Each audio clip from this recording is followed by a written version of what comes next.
হায় হায়, হুজুর হালার পুতে কয় কি, মায়াবী চোখ দিয়ে নাকি জাদু করছে। হুজুর হালাল ভালোবাসা। তুমি প্রেম করবা, হ করমু তো। কিন্তু এসব করবা না, তা কি হয় মাম্মা?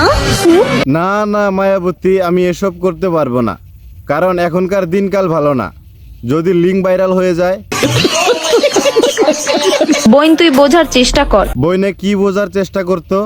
বিউটি আর কোয়ালিটি কখনো এক হয় না।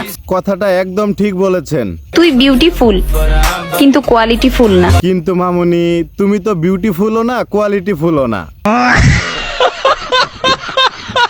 যদি আল্লাহ বাঁচায় রাখে তাহলে আপনি কি করতে চান? তাহলে আমার টার্গেট একটাই। বাহ, জীবনে টার্গেট নেওয়া ভালো, কিন্তু টার্গেটটা কি?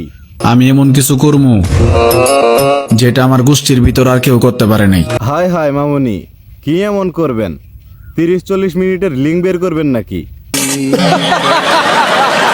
সবাই তো খেয়ে ছেড়ে দেয়, হ, সবাই খেয়ে ছেড়ে দেয়, কিন্তু তুমি কি করবা ছোট ভাই? আমি না হয় তোমায় রেখে রেখে খাবো। আরে গোলামের পুত, তুই কি এই ভুটকি রে খেয়ে হজম করতে পারবি?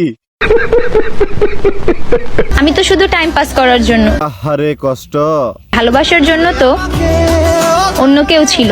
আহারে মামুনি, তোমারে ভালোবাসন যাইতো না, তুমি টাইম পাসের জন্যই ঠিক আছো। কে বলছে দ্বিতীয়বার ভালোবাসা যায় না? আসলেই তো, কথাটা বলছে কে? যে তোমার অতীত জেনেও তোমাকে ভালোবাসবে, সেই তো আসল ভালোবাসার মানুষ। কিন্তু আপা, আপনারে দেখে তো আপনার অতীত বেশি সুবিধার মনে হইতেছে না।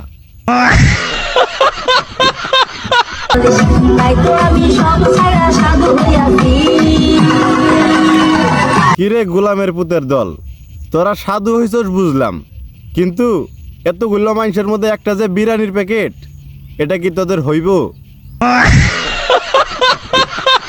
দিন দিন চেহারার যে হাল হইতাছে, জি আপা, একদম নাজেহাল অবস্থা। মনে হয় 3 বেলা ভাত না, গাঞ্জা খাই। ধুর বেডি, আপনি এই কথা বলতে পারলেন? আপনারা দেখেই তো মনে হয় 3 বেলা বাবা খান। খুব বেশি পিপাসা পেলেও আমি যেমন সব ঘাটের পানি খাই না, বাহ, এটা তো ভালো কথা। ঠিক তেমনি খুব বেশি একা লাগলেও আমি সবার সাথে কথা বলি না। কিন্তু আপনার চেহারার এই অবস্থাকে দেখাতে মনে হয় আবার শিকার বাড়ি, আবার শিকার বাড়ি, তাছাড়া আপনি আর কোথাও যান না। আমি 10 জনে না, একজনে আসক্ত। কিন্তু ছোট ভাই, তুমি যার আসক্ত, হয়তো একাই 10 জনের সমান।